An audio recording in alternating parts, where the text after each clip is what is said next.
Pressure එකේ 3ම down වුණත් ජීවිතේ බලාපොරොත්තු අතෑරලම තියෙන වෙලාවක වුණත් හයියට වැඩ කරලා මේක කොට දාන්න පුළුවන්. ඒක උදාහරණයක් කියන්නම් මම මේක ඔන්ලයින් වලදී නම් කලින් කියලා තියෙනවා. 2018 එතකොට මම පන්ති පටන් ගත්තා 2017. 18 අවුරුද්දේ මට කැම්පස් යන්න කියන කැම්පස් එකේ දවස් ගානේ යන්න වෙනවා අනිවාර්යෙන්. ඒ නිසා මම කැම්පස් එකට යනවා මෙහෙ පන්තිය කරනවා ආයි කැම්පස් යනවා ඔහොම මෙහෙම මැද්දෙන් එනම අමාරුවෙන් වැඩේ කරගෙන ගියේ. මට දැන් කලින්ම මේ වාහනේ එලවන්න කෙනෙක් ගන්න ඕනේ වුණා. වාහනේ එලවන්න කෙනෙක් ගන්න ඕනේ වුණාම ආවා කොල්ලෙක්. මම ටිකක් හොයලා බලලා විස්තර කිව්වාම කොල්ලෙක් ආවා. ඒ ළමයා කලින්ම ඒ ලෙවල් කරලා තියෙන 2017. මගේ පන්ති ආපු ළමයා නෙමෙයි 17. කොල්ලෙක් ආවා 18. ඇවිල්ලා මේ ඉතින් වැරදි ටික කරගෙන ගියා. මැත්ස් කරලා තිබ්බේ. රිසල්ට් එක ඒතර ඇවිල්ලා තිබුණේ නැහැ වැට් එනකොට. රිසල්ට් එක පස්සේ කොහොම හරි ආවා S3ක් හරි ඔහොම ගාන.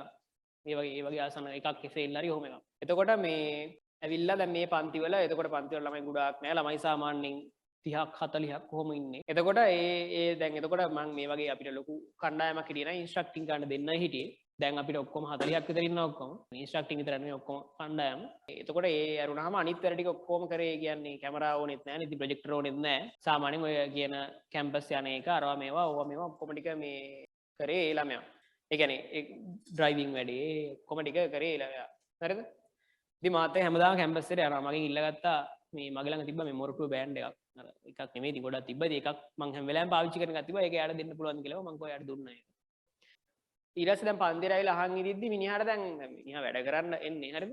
ඒ කියන්නේ ඩ්‍රයිවිං ජොබ් එකට එන්නේ. ඊට පස්සේ මේ පන්තියට ඇවිල්ලා අහන් ඉදිද්දි දැන් මිනිහාට තේරෙනවා ෆිසික්ස්. හරිද? මිනිහාට දැන් ෆිසික්ස් තේරෙනවා. කලින් තේරලා තිබුණේ නැහැ. ෆිසික්ස් තේරෙනවා. ෆිසික්ස් ටික මිනිහා නිකන් මට කිව්වෙත් නැහැ. ගෙදර ඔය හැමදාම වැඩ දවස් 7ක් 6ක් විතර වැඩ.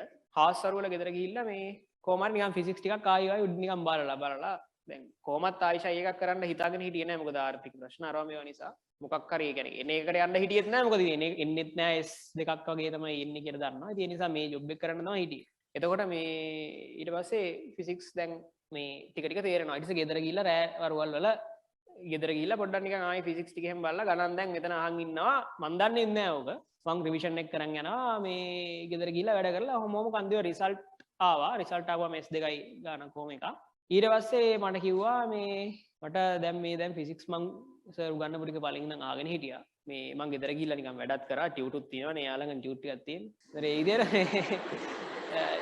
එතකොට හිටියා මට දැන් ආයි ෂයි එකක් කරන්න ඕනේ කියලා ඊට පස්සේ මං කිව්වා ඉතින් හොඳයි ඉතින් ෂයි එකක් කරනවා හොඳයි ඉතින් මේ ඊට පස්සේ අපේ පන්ති ඊට පස්සේ කිව්වා වැඩ කරන ගමන් මේ කරන්නම් කියලා මං කිව්වා වැඩ කරන ගමන් නම් කරන්න අමාරුයි කියලා නමුත් එයා ඉතින් අර ආර්ථික ප්‍රශ්න අරම මේක වැඩ කරන ගමන්ම කරා කළා අන්තිම මාස තුනේ තමයි අයින් වුණේ ජොබ් එකෙන් يعني අපේ ජොබ් එකෙන් ඊට පස්සේ පන්තියේ හිටියා ඒ විදිහට අනිත් සබ්ජෙක්ට් දෙකටත් සබ්ජෙක්ට් වලට පන්ති යන්න පටන් ගත්තා ගිහිල්ලා කොහොම හරි දැන් S2යි F1යි වගේ රිසල්ට් එකක් තිබ්බේ ඊට පස්සේ කොහොම හරි අර එයාට ප්‍රධානම දේ වෙලා තිබ්බේ මාත් එක්ක කැම්පස් එකට ගියපු එක يعني හැමදාම මාත් එක්ක කැම්පස් එකට යනවනේ වාහනේ ලෝගෙන ගිහිල්ලා මේ ඒක සහ පන්ති උගන්න දේවල් තේරිච්ච එක ඒක කැම්පස් එකේ ළමයි ඉන්නේ කොහොමද ඒක හැමදාම එයා දකිනවා දැක්කා සහ ඊට පස්සේ මෙතෙන්ට ඇවිල්ලා මේ හැමදාම අහගෙන හිටියා හරියට අහගෙන හිටියා ඒතකොට ඒවා තේරෙන්න ගත්තා කලින් ෂයිගේ මෙලොව මගුලක් තේරුන්නේ නැහැ දැන් තේරෙන්න ගන්නවා දැන් මේවා තේරෙනවා මේවා නිකන් මැජික් නෙමෙයි කියලා දැන් තේරෙනවා එතකොට ඊට පස්සේ 2018 ලිව්වා 18 සිලෙක්ට් වුණා මොරටු ඉන්ජිනියරිං දැන් කැම්පස් එකේ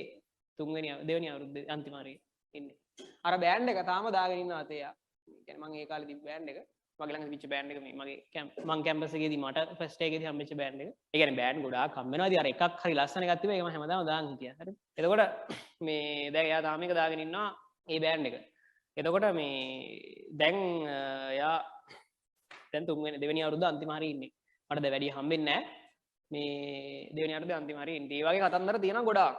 දැන් මේ චිට් එක කිව්වම මට ඒක තමයි මතක් වුනේ. කලින් හිටපු තත්ත්ව ජීවිතේ එකපාරට වෙනස් වෙන්න යන්නේ සුළු මොහොතයි. Taman ගන්න එකපාර තීරණයකින් මාස 6ක විතර වැඩ කිරීමකින් මාස 4ක 5ක විතර වැඩ කිරීමකින් ජීවිතේ එහෙනම තත්ත්වේ වෙනස් වෙන්න පුළුවන්. තත්ත්වේ එහෙනටම වෙනස් වෙන්න පුළුවන්. ඒතොර ඒ නිසා මේ අමුතුයි මේ ජීවිත කතාන්දර. ඒ නිසා මේවා එකපාරට වෙනස් වෙන්න පුළුවන්. ඒ නිසා වැදගත්ම දේ තමයි Taman විශ්වාසයෙන් වැඩ කරගෙන යන එක. කවුරු හරි බෑ කිව්වා නම් ඊට වඩා දෙයක් මට නම් නැහැ. මට කවුරු හරි මොකක් හරි බෑ කිව්වොත් මම අනිවාර්යෙන් කරලා පෙන්නන්න තමයි මගේ ටාගට් එක. ඒක සමහරවල්ලාට අදාළම නැති දෙයක් වෙන්නත් පුළුවන්. ඒ වුණාට මට බෑ කිව්වොත් කවුරු හරි මගේ මූණට මොනවා හරි කරන්න බෑ කිව්වොත් ඒක සමහරට කාට හරි මාව අවශ්‍ය ගන්න එක හොඳ විදියක් වෙන්නත් පුළුවන් නිකන්. ගොම්ම වැඩක් වෙන්නත් පුළුවන් මේක සමහරට. කොහොම හරි මොකක් හරි කවුරු හරි බෑ කිව්වොත් ඒක කරලා පෙන්නන එක තමයි මගේ ටාගට් එක. ඒ නිසා Tamanට කවුරු හරි බෑ කිව්වොත් නම් ඊට වඩා දෙයක් නැහැ ඉංජිනේරින් යන්න. හරිද? ආයි වෙන දේවල් වැඩක් නැහැ. කවුරු හරි කිව්වා නම් මේ කියන විදිහට ඇවිල්ලා ඉංජිනේරින් යන්න බෑ.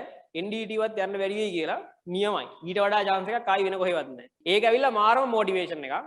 ඒ වගේම ඊළඟ මොටිවේෂන් එක තමයි අඩු රිසල්ට් එකක් ආවනම් S2ක් F1ක් ආවනම් F3ක් ආවනම් ඔහොම රිසල්ට් එකක් ඊළඟ පාර බලාපොරොත්තු නොවෙන දැන් මේ රිසල්ට් ආවහම බලාපොරොත්තු නොවෙන රිසල්ට් එකක් ආවොනම් අනිවාර්යෙන් අවුල් යනවා. අවුල් ගියාට පස්සේ ඒ පැත්තෙන් ඒ ගමන්ම අනිත් පැත්තට එන ගැම්ම මාර වටිනවා. ඒ ගැම්ම හරියට පාවිච්චි කරොත් අනිවාර්යෙන් ඉන්ජිනියරින් යන්න පුළුවන්. අනිවාර්යෙන් මෙඩිසින් ඉන්ජිනියරින් යන්න පුළුවන්. ඒ ගැම්ම හරියට පාවිච්චි කරොත්. ඒ ගැම්මෙන් يعني ඒක නිකන් අනිත් පැත්තට වැටෙන්න විතරක් පාවිච්චි කරොත් දැන් කොහොමද රිසල්ට් ආවට පස්සේ අනිවාර්යෙන් 1000ක් කතා අහන්න වෙනවා. ගෙදර මිනිස්සු නම් කතන්දර කියන්නේ නැහැ. නමුත් එළියෙන් අරේ මේන් ওই ජීවිතේට දැකලා නැති නෑ දෑයෝයි. ඔක්කොම කතන්දර අහන්න වෙනවා. ඒ කතන්දර වලින් අනිවාර්යෙන් අනිත් පැත්තට ගේමක් ගහන එක තමන්ගේ වැඩක්. දැන් ඔය මම 2021 මේ අපිට දැන් 2021 ඔන්ලයින් 2021 ඩිවිෂන් එකේ ගත්තානේ මේ මොකද සුහදාමුව කියලා ඔන්ලයින් සෙෂන් එකක් කරා. ඒකෙදි අර ළමයා මේ එයා කතා කරේ නෑ. ඒකෙදි එයා හිටියා මේ කියන්නේ අපි ඉන්ස්ට්‍රක්ටින් ටීම් එකේ හිටපු තැන එයා හිටියා. මට එයා පැත්තෙන් හිටියා. දකින්න සමහරවිට මම ඒ ලාලෙත් එක මතක් කරා. එතකොට මේ මාරම කතන්දරයක්. ඉතින් දැන් ඉතින් ජීවිතේම ගොඩ. දැන් ඉතින් පරණ කතන්දර කිසි දෙයක් වැඩක් නෑ. දැන් ඉතින් ඉංජිනේරුවෙක්. එච්චරයි. හරි. එතකොට වැඩේ හරි. දැන් මේ මාර කතන්දරයක් එක මාර ගේමක් ගැහුවේ. ඉතින් දැන් ඉතින් අර කියන්නේ තමන්ගේ සමාජ තත්ත්වය සමාජ තලය ඔක්කොම වෙනස් වෙලා යන විදිහට මාර තෙල්ලමක් දැම්මේ. හරි. හරි. ඊළඟට සමාජයට ඒක ඇවිල්ලා සාමාන්‍යයෙන් මේ පහුගිය කාලේ ළමයි කරපු දේවල් වලින් තිබිච්ච හොඳම දෙයක්. ඒ කියන්නේ මොකද ඇත්තට මේක ළමයෙක් විදිහට නෙමෙයි පන්තිට ආවේ. ඇවිල්ලා මාරම මේ වැඩක් කරේ එතන. හරි. දැන් ටක් ගාලා මේක ලියලා ඉවරයිනේ. මේක ලියලා ඉවරයිනේ.